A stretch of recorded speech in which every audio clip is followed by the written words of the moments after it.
Hello class 10th वाले बच्चों, आपका स्वागत है हमारे यूट्यूब चैनल SST विद सत्यम में।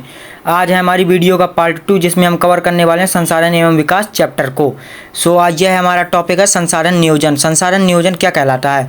हम जानते हैं कि हमारा भारत एक बहुत बड़ा विविधता वाला देश है जिसमें बहुत सारी संख्या में लोग रहते हैं। और यहाँ पर क्या है कि हम देखते हैं कि संसाधन भी असमान रूप से वितरित हैं, अर्थात कहीं कुछ और संसाधन पाए जाते हैं, कहीं कुछ और। जैसे उदाहरण के लिए आप ले लो, आपके क्षेत्र में कुछ संसाधनों की अधिकता होगी।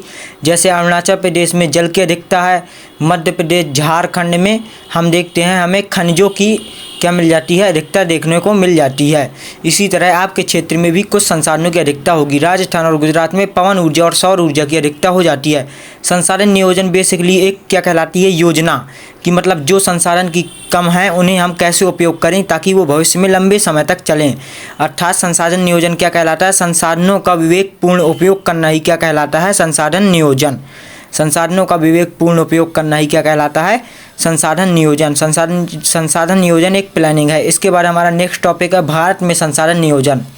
भारत में संसाधन नियोजन 3 चरणों में होता है। पहले पूरे देश के विभिन्न प्रदेशों के संसाधनों की पहचान की जाती है और तालिका बनाई जाती है, अर्थात कौन सा संसाधन कहाँ पाया जाता है। और दूसरे चरण में संसाधन विकास योजनाएं लागू की जाती हैं। और तीसरे चरण में राज्य सरकार और केंद्र सरकार के बीच क्या किया जाता है? समन्वय स्थापित किया जाता है। इस प्रकार भारत में संसाधन नियोजन होता है, राइट। इसके बाद हमारा नेक्स्ट टॉपिक है भू संसाधन।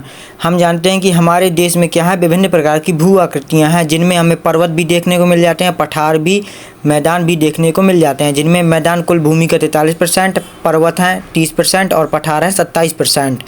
इसके बाद है हमारा भू उपयोग, मतलब हमारी भूमि इतनी विशाल भूमि है देश की, हम उसका उपयोग कहाँ कहाँ कर रहे हैं।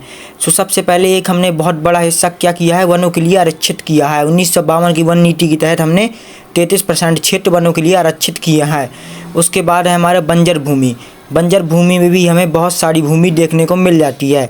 बंजर भूमि के रूप में हमारी बहुत सारी भूमि है। बंजर भूमि बेसिकली ऐसी भूमि कहलाती है जिसमें 5 से अधिक वर्षों से क्या न की गई हो, खेती न की गई हो, वो कहलाती है बंजर भूमि।